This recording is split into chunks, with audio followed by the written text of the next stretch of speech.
I'm not spoiling anything, I don't think, but Feeling ravine. we're trying to trying to release it this quarter. But first version of this, you can imagine, would be a lease summarizer. So we've got 6 million leases in our system.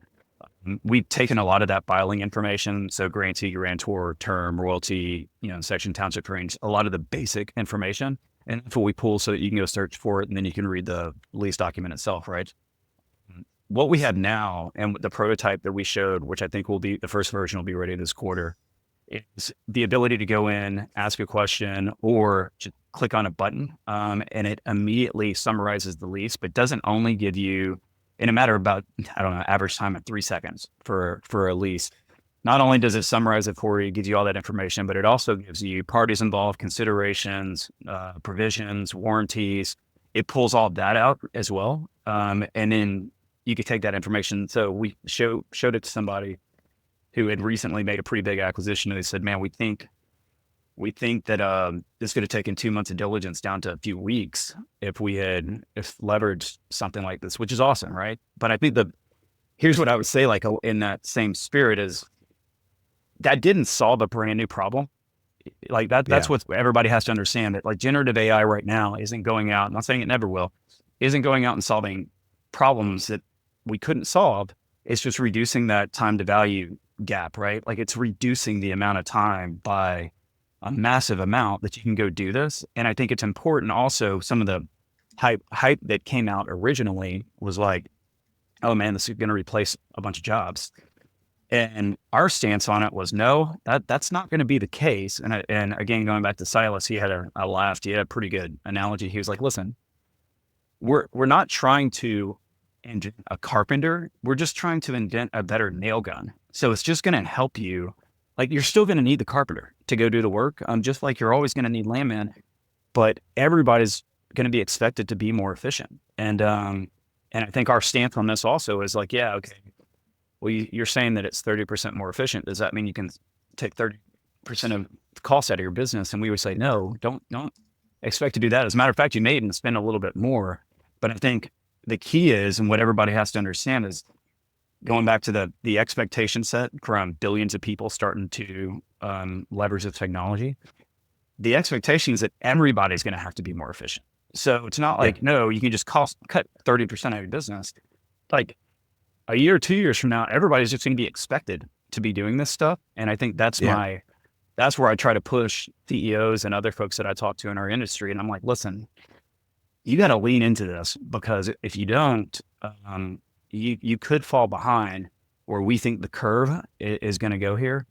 And that's certainly where we are, Brent. And kind of how we think about it and how we think about land. And clearly, we think this will also apply. Speaking of the land side, there's a lot of other documents out there that we have, even think of New Mexico and Oklahoma reg apps and orders, and a lot of the information that's just embedded in a lot of those documents that we should start pulling and making it easier for our users to do their job.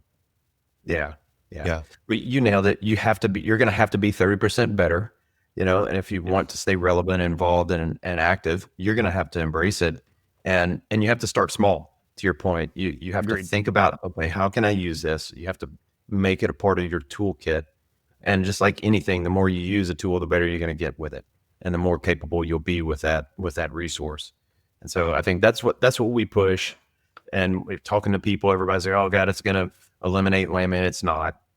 Someone still has to review, and interpret, and apply it within context. It will make you more efficient, yes. It's going to work because there's fewer laymen coming into this business today than there were 15, 20 years ago. And it's because of all these advances we're starting to see that trend, and we're going to continue to see that. But those of us in the business have to become better with the tools, have to become better with the resources, and leverage them to make their job easier and make them better, make them more valuable, frankly. Right. Yeah, I agree. And I would say, even if you don't have, like, clearly we're a little bit different than probably a lot of people listening to this, meaning we have a pretty massive tech organization, and we have a lot of resources purely devoted to building product. But I would say, even if you're relatively new to Gen AI and you've heard about ChatGPT, but you kind of leaned away from it, it's like, okay, well, whatever. I asked a question and it gave me a wrong answer, so I'm not going to ask again. I would encourage you to continue to use something, because what it does is it helps you become familiarized with what everybody's calling prompt engineering now, helping to understand that, yeah, you may not get exactly what you want right at the very beginning, but that's the beauty of these models, is that you can hone in on what you want, and they will listen. That the term is hallucinations. So they will hallucinate. These models are built to generate an answer, and they will give you an answer. But I think it goes back to, this is where, what we were well positioned in it, that it comes back to the data. And what when, I was at a conference where I spoke just 2 weeks ago, and there was a lot of CEOs, and I said, the three things y'all need to understand is data is the new currency. So these generative AI is virtually useless without data. So data is your currency, but it's not just the data itself, it's the way the data is structured. So you have to start thinking about, like, if you throw it a bunch of unstructured data and that's not well defined, you won't get much value out of it. So you have to think through that piece. And then the second piece, you already touched on it. I recommend educate and invest for your employees, and making sure they understand what this means, and as you're building that culture of innovation. And then the last one would be focus on security. Be careful how you use those things. And that's what actually the last 6 to 9 months we've been working with a lot of our clients on, is, hey, how can we partner with you at Embarrass to help us build things behind our firewall where we can leverage our proprietary data as well as your proprietary data, and throw these models on top of it and get the answers. I think that's what we spend a lot of time doing. Yeah. Colin, you had given a great analogy that helps us understand kind of where we are in the AI age of a video game, and kind of like this state, like this is Atari. Like, can you explain that for our listeners that think that, this isn't going anywhere, or we're so far ahead, or whatever it is? Yeah.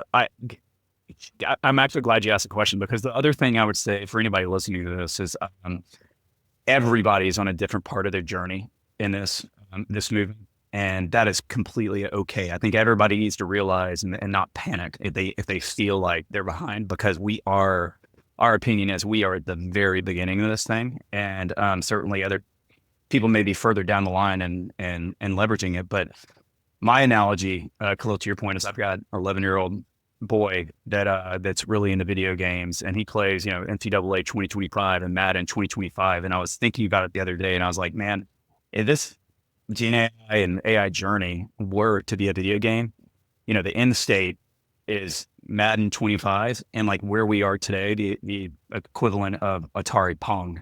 Like, date myself a little bit, but remember when Pong came out, and it's like, that's where we are. And it's just, we're going to see the level of innovation that's going to take place.